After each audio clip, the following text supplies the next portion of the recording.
Si Guo Jiakon, spokesperson Ministry of Foreign Affairs ng China, nagbanta sa mga Pilipino ang tarantado at loko-loko. Sabi niya, those who willingly serve as chess pieces will be deserted in the end. We have a piece of advice to certain individuals in the Philippines.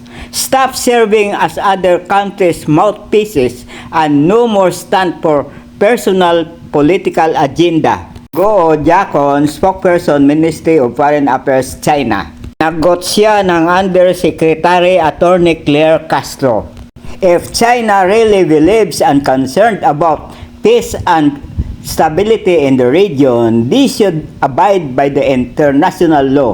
They should also respect the sovereignty of its country. The Philippines is no one's chess piece. We are an independent country, Undersecretary Claire Castro.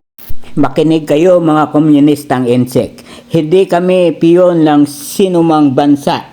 Kami ay humihingi ng tulong sa lahat ng bansa dahil inaagaw ninyo ang aming territorial water. Ayaw ninyong sundin ang hatol ng United Nations Convention on Law of the Sea kung saan ay pumabor sa Pilipinas. Alam namin may mga Pilipino na traidor at kampi sa inyo, pero ayon sa survey, 80% ay handang mamatay at ipagtanggol ang West Philippine Sea.